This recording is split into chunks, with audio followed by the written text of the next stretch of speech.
Billy Anyway, Blanks, wasn't that Billy Blanks or something yeah, I like don't that? know, but Yeah. yeah, lots of punches and kicks, but we're not really hitting anyone. So Yeah. it's a good way Okay. to take stress out. Yeah.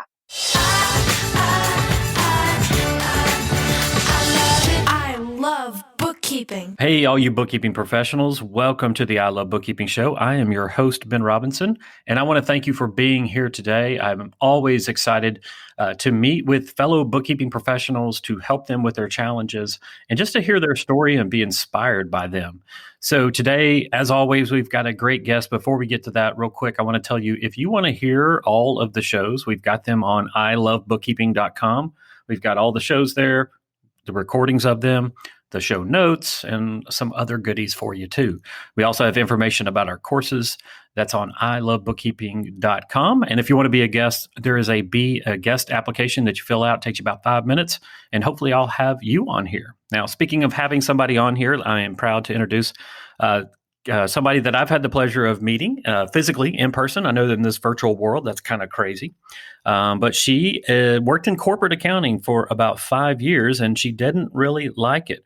Wow, I don't know why, but she lives in New Mexico, and she loves working and serving others.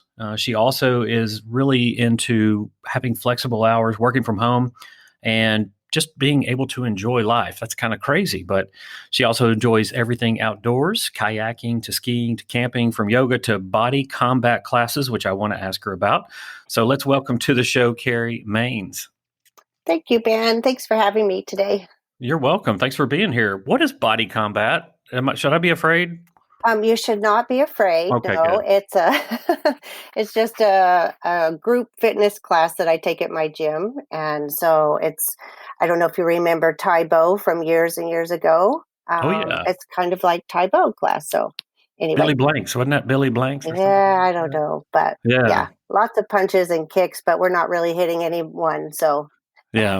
it's a good way Okay. to take stress out. Yeah. All right. So let's talk about your journey. So you are a bookkeeping professional, and are you virtual? I am, but some of my clients, my first clients that I got are local. So Okay. Are you able to serve them regardless of where you are? I am, yes. Okay. Well, that's good. You set yourself up for success right there off the bat. But let's kind of back up and talk about, why did you go from corporate accounting, having a quote unquote good job, which we hmm all know these days that's really not very common, but some people do have good jobs, and that's great. Good for them. But why did you go from that to starting your own bookkeeping business? Kind of walk us through that journey and that thought process. Okay, sure. So I did go to school. I was a late bloomer, got my accounting degree, bachelor in business, majored in accounting. So I went into corporate accounting thinking that's where I would land, but it was very boring. I'm kind of a people person. So after 5 or 6 years, I decided that really wasn't my cup of tea. So I started a small business on the side.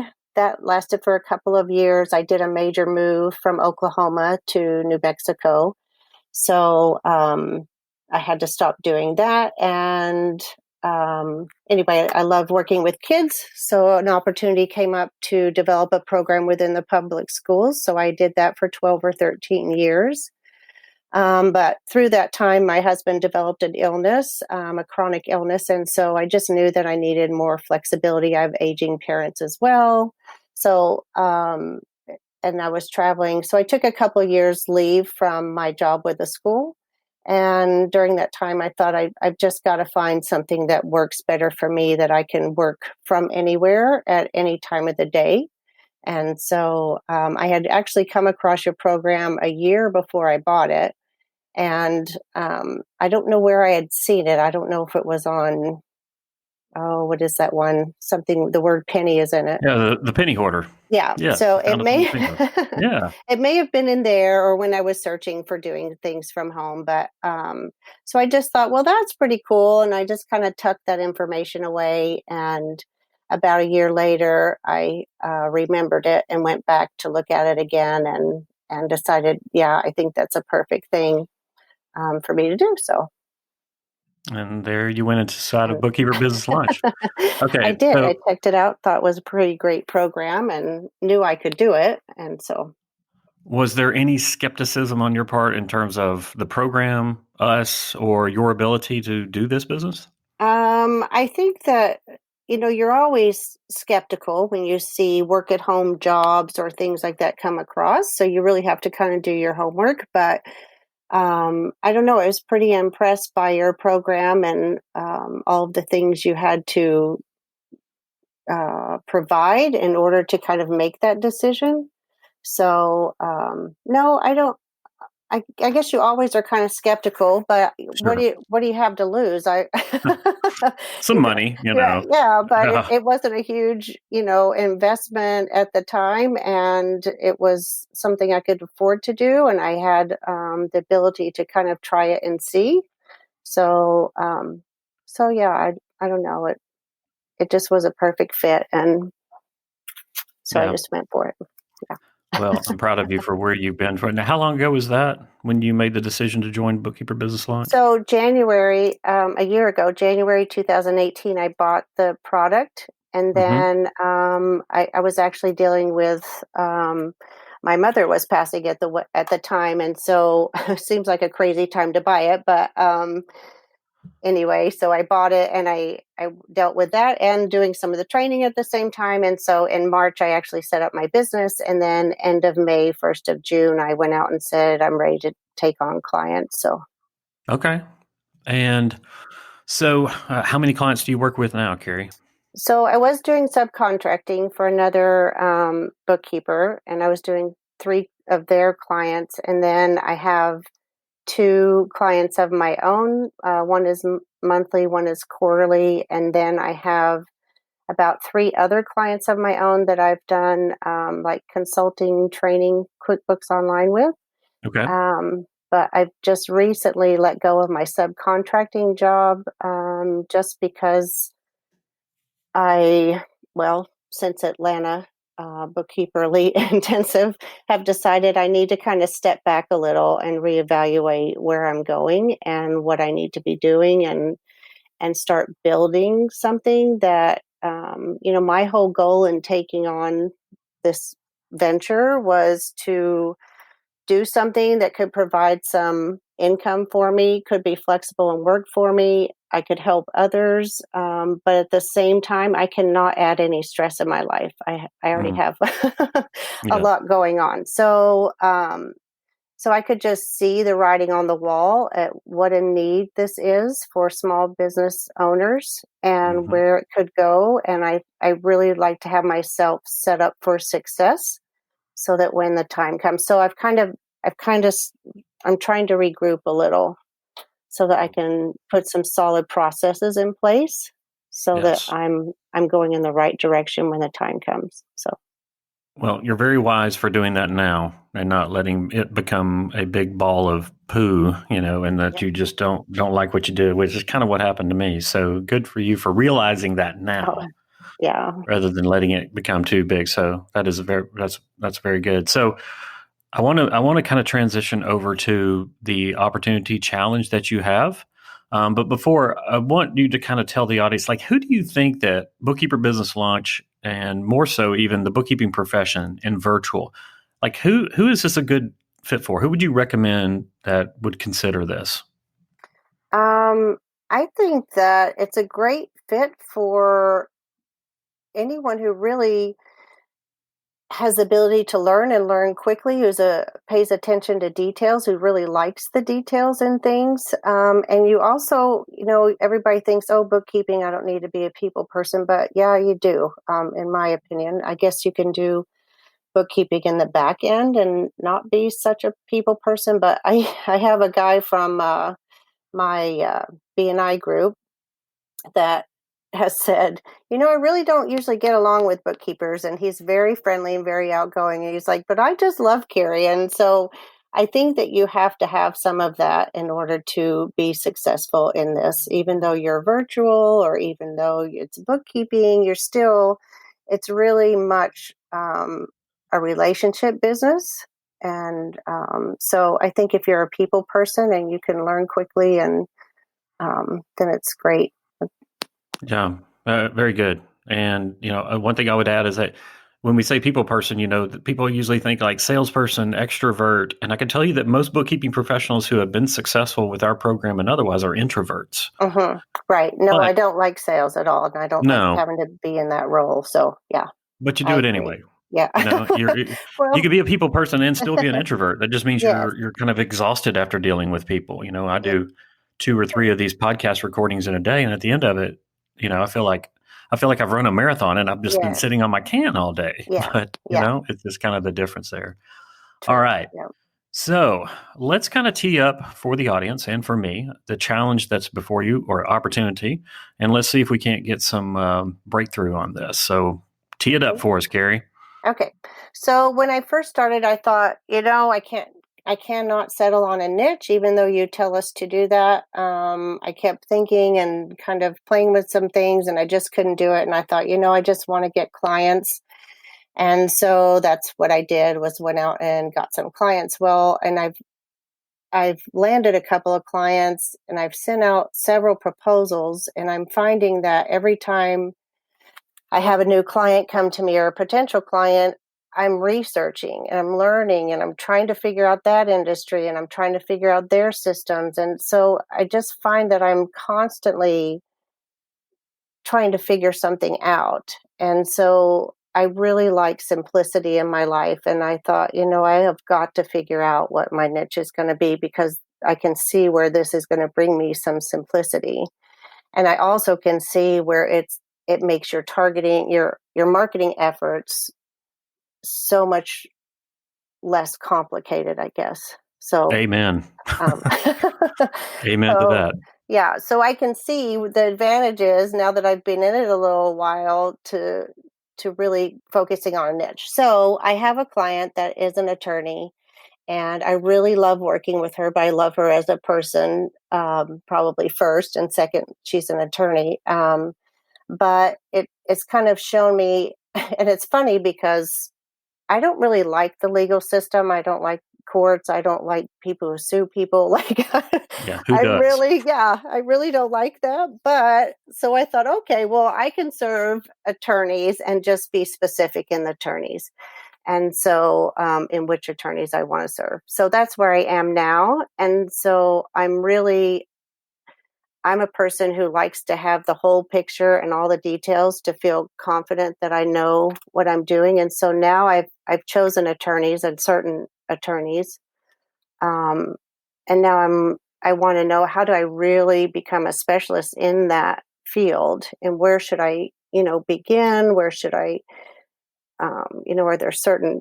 I'm guessing I'll go get certified in certain programs that they use. I don't know. So that's what I wanted to talk about today. Okay. All right. Well, first of all, pat yourself on the back for deciding on a niche. I know that is always, that you took a leap of faith there. Yeah. And hey, if at some point down the road you determine that that's not the right niche, it's okay, right? Right. So Okay. we don't have to be perfect in all that. I know that you just said you like to have the full picture. As entrepreneurs, we all would like to have that, but some days, and most days, it's just not possible. But let's see what we can't do here. Right. Okay. Before we kind of dive in, I want to understand where it is that you are driving this car. Where is it that you want to go with your business? Because that's going to determine my recommendations and what I think that you should do. By the way, this is all anecdotal. You're right. This is your business. One of the great things is you can do whatever you want. Right. Sure. But you should talk to somebody who's made the mistakes and then figured out where the bodies are buried so that you can avoid that. That's Right. kind of what I did. Yes. But like, where are you taking this business? You have a handful of clients right now. Like, do you want to grow to a mini empire, be 50 clients? Do you want to get 10 clients? Kind of, where do you see this business, let's say 3 years from now? I know it. Then that's such a tough question for me, because when I first started, I'm like, I just want to make this amount of money. I just want to have a handful of clients, and that's all I want to do.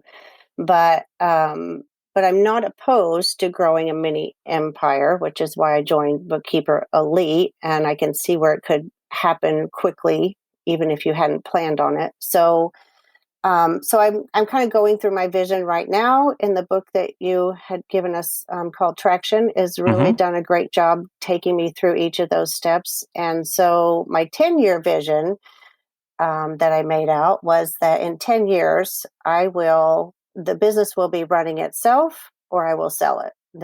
That's my goal, my 10-year goal. So I think in 3 years, probably my goal is to have a few subcontractors and have a lot of solid processes in place to where I do have maybe 3 to 5 staff, and I'm not having to turn clients away because I don't have my processes in place. So Right. We should spend a whole 2 days talking about processes and people. Oh, I wait, know, you yeah, did. yes. Yes. So Yes. yeah, Very, and I okay. guess I would rather work on my business than in it the majority of the time. But I really do love the bookkeeping, so it's Yeah. hard to say I don't ever want to do that again. But I would like to have more time to, I guess, the marketing and going out and doing the one-on-one, being the contact for my clients is really what I love the most. Okay. Good. And seeing them progress and helping them through things. So I'd rather work in that area and on my business rather than in it In it, every I day. guess. Yeah. And I Okay. really don't want a job that I don't want to work 40 hours a week. And today I don't work 40 hours a week, and that's not my goal. So, Okay. All right. Well, thank you for sharing that, because that, if you wanted to get 3 more clients, that would be totally different than what we're going to be talking about here. mhm, So I think that the key question is like, how do I become known? right. How do I become known as the attorney's bookkeeping professional? Hmm. How do I get into this niche? Right? How do Right. I become an authority? Not an authoritarian, but how do I become an authority? Is that Yes. kind of where we want to take this, right? Yes. Okay. So first thing you want to always do is to pick a niche. Bam, check mark. You have Uh-huh. done that.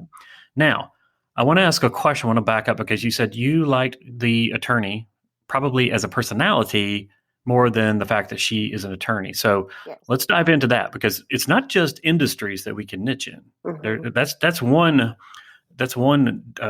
way in which we can do that. But we can also, by personality, by stage of life, because we tend to attract people in our business that are more like us, Hmm. because we trust people that are more like us. Yes. So let's describe this attorney. What is it about her that you enjoy working and serving? Well, she gets my sarcasm, so that's a plus. So she's pretty easygoing. She's very friendly. I was raised in a little small town. She was kind of raised somewhere that's a little smaller area of New Mexico. She is an iron woman. And I've done a lot of things. I have not done that for sure, but I've done some other things. So I think that she's outdoorsy and she's active and she has, beautiful children she loves. And so there's just a lot of commonalities, I think, between us, even though she's a lot younger than I am. That was going to be my next question, how in relation to age, because I've found that we tend to attract people that are within 5 years up or down. Hmm. And but it sounds like she is younger. But Yeah, okay. she is. So one of the things I would tell you is that attorneys is a very big niche. Hmm. And Jaime Rodriguez, Hmm. he's been a guest on this show. Yes. He specializes not only in attorneys but immigration attorneys. Yes. And he has a passion for that, and so that fuels him. And you are developing the passion, but I think it's as much about the personality and the person that it is the attorneys, right? That is true, but I'm trying to stay focused on an industry, so I'm not constantly trying to Perfect. become the expert in Yep. 25 different industries. Yeah. What I think, though, here is that we might be able to drill down on your niche a little bit more. Maybe it's female attorneys. Right. Because again, we tend to attract people that are more like us. So that's just something to consider. There's Right. also sub niches of attorneys. I don't recommend getting too small where there's like 8 of them in the country. Right. Yes. But, female attorneys, I would guess that there's 100,000 or 200,000. I don't know how many attorneys there are. Sure. Yeah. But I would recommend that maybe you look at that. But you've done the first hard, heavy lifting, Kerrie. You've decided on a niche, because it's like becoming famous in a small town versus famous in New York City. Right. A whole lot Sure. easier to become, famous in my hometown where I grew up with 20,000 people at the time than it is in a place that has 10 million people. Right. And that's the same thing that we do as a niche. And you already mentioned one of the key benefits, making everything simple, Hmm. making it such that not all clients are exact same, but you gain a lot of synergies because you know a lot about them. You know how their business flows. And as you mentioned, you don't have to go and reinvent the wheel every time you take somebody on, learn a new software. Yeah. So you've got the hardest part of this is over, selecting the niche. Oh, good. So that's the first thing. Now that doesn't mean that it's all downhill from here. It's certainly not. Yes. But that's the first thing. Now, the next thing that you want to do is that you want to serve the socks off of this attorney, because she's going to be your starting point for getting in with other attorneys. Because guess what? She knows a lot of people, a lot of other attorneys. Does she specialize in any kind of law? She does. She does estate planning and land and water rights. There's a lot of that where we live in New Mexico. And okay, everybody, we're back here with Kerrie Maynes. Sorry, Kerrie and I actually got cut off, so we're going to do part 2 of this recording. Can you hear me now, Kerrie? I can hear you. Yes. All right. So a quick recap here. We were just talking about niches, and we said that, hey, you've already done the hard work and that you've selected niches with attorneys. And now we are talking about really serving the one attorney that you have, serving her very well, because this will be a base for your referrals and a base for you kind of establishing that authority. Yeah. So let's take a step back here real quick. So this attorney, you said what's her specialty? She specializes in estate planning and land and water rights. Okay, gotcha. So when we look at niches, one of the things that we can look at is an industry, and that's what you did. But I think even more the attraction with you and her is who she is as a person. You mentioned kind of her liking to do endurance races, and you said that you're going to do a double Ironman, right? Yeah, right. What you committed to? Okay, good. Yeah, especially now that I'm older. Yes, double Ironman. Yes. Yeah, so one isn't enough. Let's do 2. Yeah. So good. So that's a great thing. Now what we want to do is like, okay, I picked my niche. I have one client in that niche. What do I do from here? Right. Exactly. Right? Yeah. Okay. So there's, one of the things we talk about is becoming an authority. And we've said it before, it's not becoming authoritarian, it's becoming an authority. Right. And so when we think of an authority, we one of the ways in which, we're building our authority here, I'm building my authority, is exactly what I'm doing right here. We have a podcast called I Love Bookkeeping.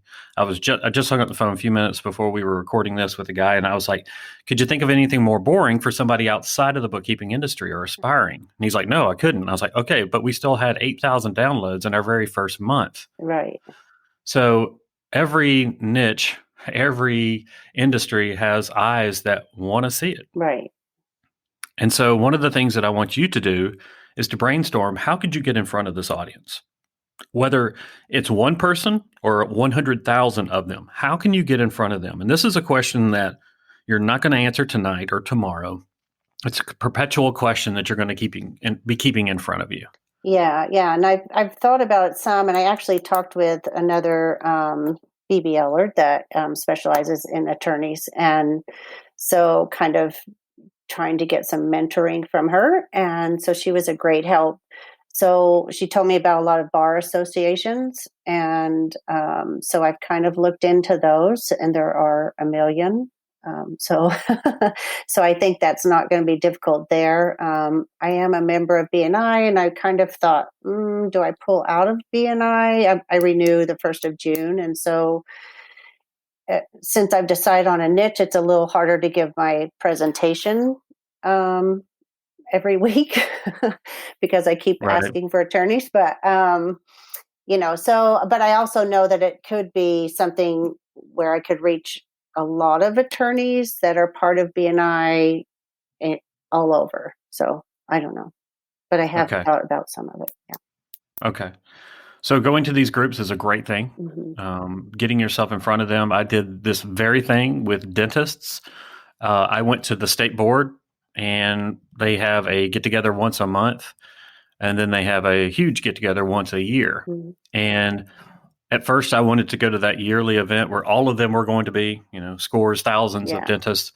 They wouldn't let me do that. They'd let me test on like the they tested me out with a rookie dentist, which was actually a great place Right. Yeah. because these dentists, they didn't already have somebody as a professional helping them, or if they did, it was just kind of a non-specialist. So it was a great way for me to get in, but they tested the waters with me, make sure that I wasn't a nut job. And I had to court them, and it didn't happen overnight. I Okay. mean, it took me contacting them and them being the state board, or excuse me, it wasn't the state board, it was the society kind of dentists there. Sure. It took me, really having several meetings and lunches and stuff like that. But once I got in, I was in. Okay. And, I did a great job presenting to the rookie dentist, and then they let me come to a monthly meeting, and then they let me come to another monthly meeting. And finally, the second year, I mean, literally after more than 2 years of courting them, I was able to be on stage at the at the statewide convention, and had my 50-minute session, and everything was great. Nice. Yeah. I think I got a couple of clients from that one, but every single month I had people calling me saying, "I heard you at the state, and let's chat." Oh, good. Yeah. And so the same thing there. Another thing that I did, and you can consider doing, is, and this sounds so big, but it's really not that big of a deal, is writing a book. Maybe it's just a short book on, what are the pain points that the attorneys that you serve, what is it that they have, and how can they solve them? In any of these free forums, do not worry about giving away too much information. Okay. You can give away every single thing. If you look at this, most books that are written by experts who have courses behind them, ask me how I know, because I am one, we give away 90 to 95% of all the content in a book that you're going to get in a program. Now, in the program, what you get, though, is more accountability, more step-by-step, and the community. Right. But in these books, you give away a lot of information. So I'm not stressing that you go out and write a book. I'm saying that is another way for you to get out there and start establishing your identity and being associated with attorneys. Okay. Yeah, because I'm kind of thinking, well, I really need to do a lot of research. I need to do some studying. With this one attorney that I do have, she has her own software specifically for attorneys that has a bookkeeping system built in. And so when I took her on, she said, just put me on QuickBooks. But as I researched her software, I found that it was probably more beneficial for her to stay in it. So I actually trained and got certified in her software. And so I think that's another area where I could target is the one thing I don't like about the software, it's not real.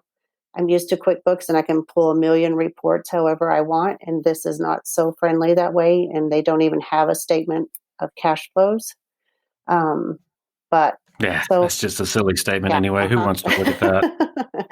I'm trying to figure out how to create one for her without her having one, but I've not come across an easy way to do that yet. So Excel. That's the only way, you have to do it in Excel. just hand code it. Yeah. Yeah.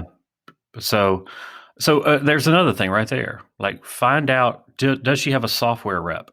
So again, going back to dentistry, because that's what I know, there's two main dentist software, Dentrix and EagleSoft. And I knew the reps all over the country for those two. Not every single rep, but one probably in every territory, because I serve clients all over the U.S. Mm. And so I made sure that I knew the reps. I would get in good with them because I'd have my clients that would get disgruntled with one of those and want the other one. Right. They were tired of driving a Chevy. Now they want to drive a Ford. And then they get in the Ford and they realize, oh, well, the same problems I was having there, I have in this one, but they're different problems. Yes. So, or different style of problems. So, just finding anybody. So here's the key takeaway, though, Kerrie, is who already has the eyeballs that you want to be looking at you. So who are the people who are already established a relationship with the clients that you want to establish, because they're building up an authority. They've already gotten that. They've already got trust built up with them. And now you can go in and start courting those people Right. that are already in front of them. Yes. And I know that this one attorney, she uses a coach. And so at BNI and she's also part of my BNI. So anyway, for a couple of weeks, I kind of asked for introduction. So I think I just need to have a meeting with her and and bring it up and see if she's comfortable doing that or not. So, Right. Right. Now, going back to what you mentioned earlier, I want to kind of deviate a little bit. You said maybe I will give up going to BNI. Given the stage of life and where you want to be and where you want to grow your business, you could take the approach of where you're still going to take on clients that are outside of your niche, because obviously that might help you in the beginning to get those handful of clients that you need to kind of get the business going and off the ground. right. That's one philosophy. There's not a wrong one here. Both of them are good. I really like hey, I serve this niche and this niche only. But, to say that that's a one size fits all, it's certainly not. But I think that everybody should be gearing themselves toward this over the long haul. Okay, because that's kind of where my struggle is right now. Like, don't I don't know. And I have a couple of clients that I'm doing cleanup jobs for, and then a monthly and a quarterly, and then some I do training and consulting with. But continuing to go to BNI and solicit for business, if they're going to continue to send me. I've done numerous proposals of things that have been sent to me, or looked at clients that I decided weren't a good fit. So I know those are still going to come my way. So I guess that's where I'm a little like, do I just set my pricing where I would in my niche? And if someone comes along and they fit the profile that is simple for me and I can take them on and they're willing to pay the price, I don't know. So that's kind of. Well, that's one of the great things about having your own business is that you can say yes to that if you want. I just would kind of, if that's kind of what you want to do, then take those on, kind of get it to where it's not about money. It's not about the finances. Now you can take the pressure off of you and start being very selective in your clients. Because, as we progress through time, we don't want to work with jerks and we don't want to work with people that don't value and respect and appreciate what we do. Right. That's not the case here, right? But it's just saying that maybe we focus on the niche and building that up. And you mentioned that you want to learn more about it. That's great. You definitely want to do that. But the best way to learn about it is to be involved in it. Yeah. And obviously you can, and here's exactly what I did. And I've told this story many a time, but I wish that I could tell you that I had this grand plan that I was going to become a niche specialist in dentist. I didn't. What happened is that my firm was right next door to a dentist office, and he saw my car there at all hours, and his car was there at all hours, and he knew that I was a CPA, and I knew he was a dentist, and he came over and poured his heart out, and I had a lot of time, and he didn't have a lot of money, but he did have some, and so he paid me, and really it was probably minimum wage for me to get an experience and do a lot of things that I never would have done. Yes. Because I had time, but really I started to see the power of, hey, if I really do a great job for this guy, he's going to be able to refer me. But more important, I'm really going to be able to help him. Right. And we did. And we learned stuff. And I put all my cards on the table and I was like, dude, I've never served a dentist. I've been to the dentist very often. I've never had a cavity. So, I think that sold him. But it led into, me being a pretty good player in that market. Yeah. And so just get in there to the one client that you have and learn every single thing it is that you can about her business as it relates to money and bookkeeping and accounting and taxes and all these sorts of things so that you can speak the language. Okay. Yeah. There's so many things in my head that I just have to start working on them one at a time. And so. Yes. Focus. Focus is so important. Yeah. So what I would tell you to do, Kerrie, and we'll wrap it up here in just a second. What I would tell you to do is we have to be intentional about this. If we're not intentional, whether it's building your niche, whether it's working on your business, whatever the case may be, we've got to schedule time to work on what we need to work on.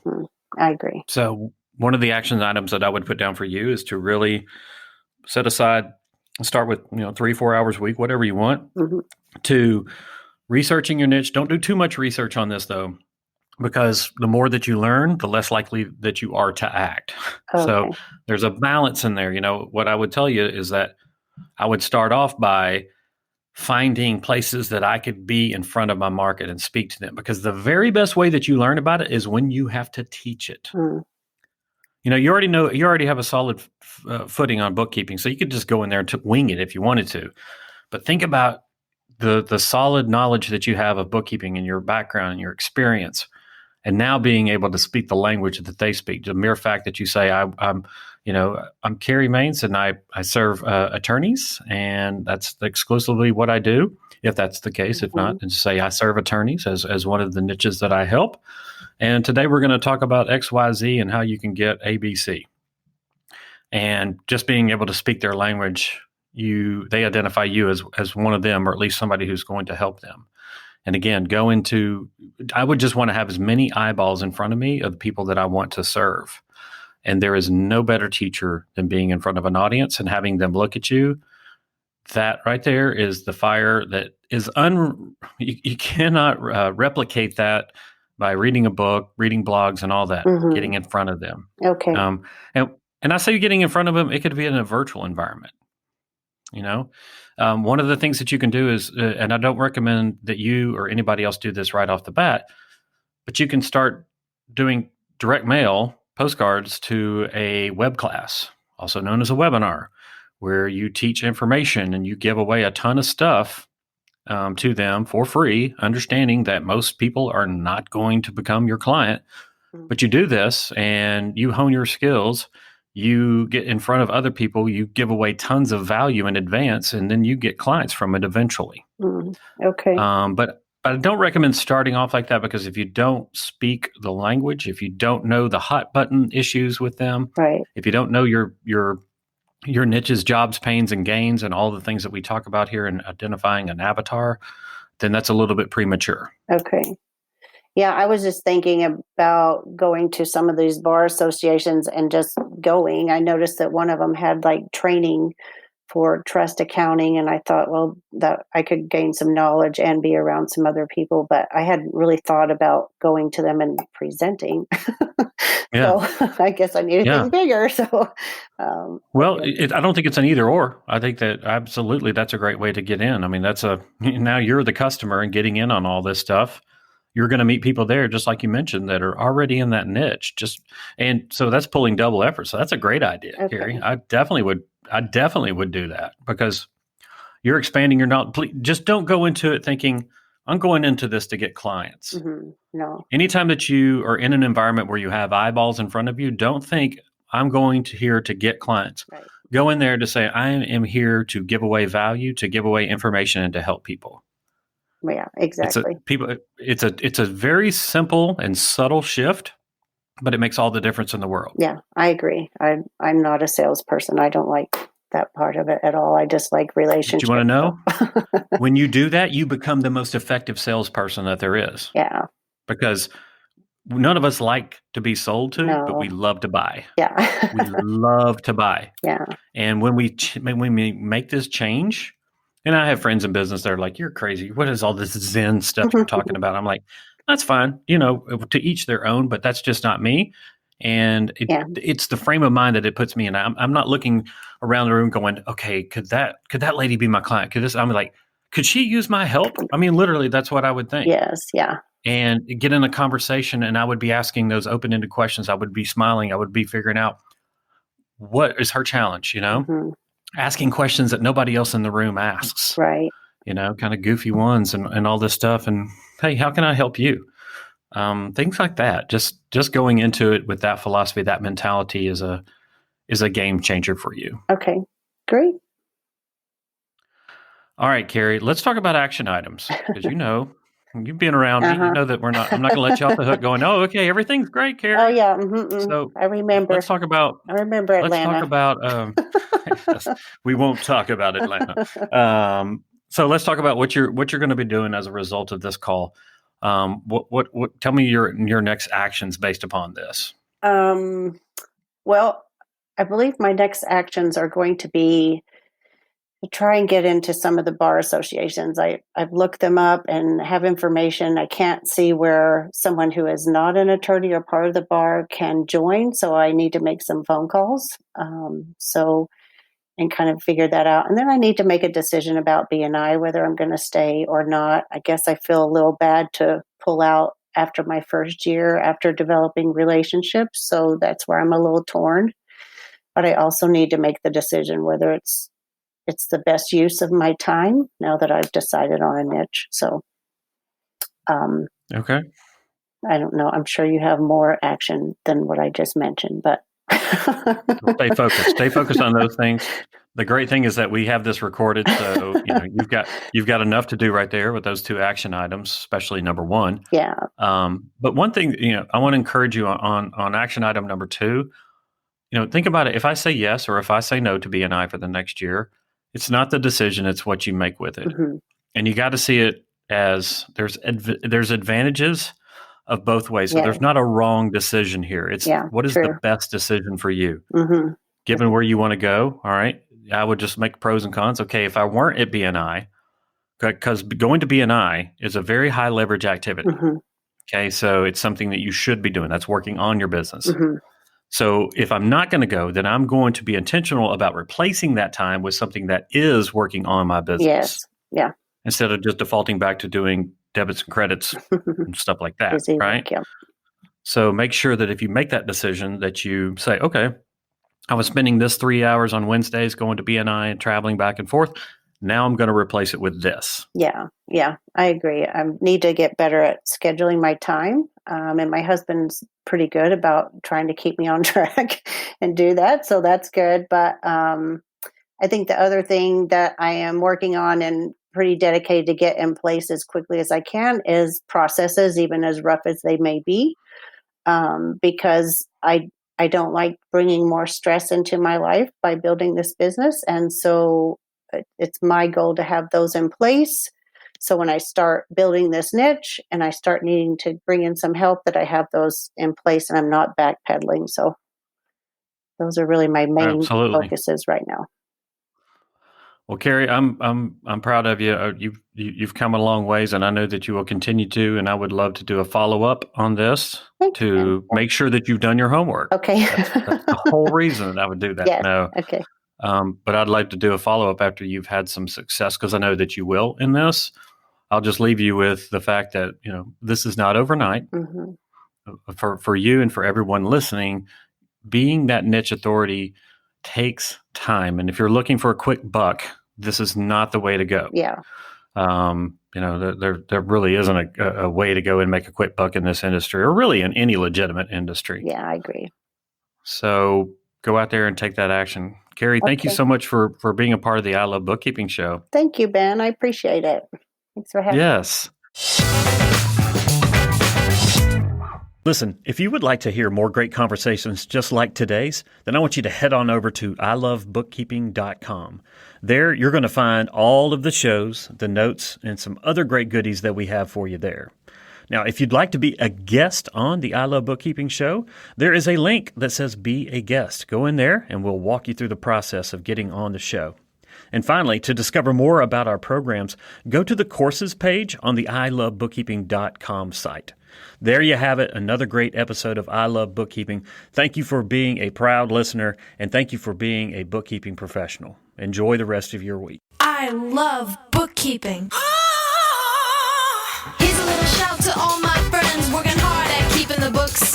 You want to change your life, you want to grow that biz, it's not as hard as it looks. Be a money guide, a profit coach, step up your game and see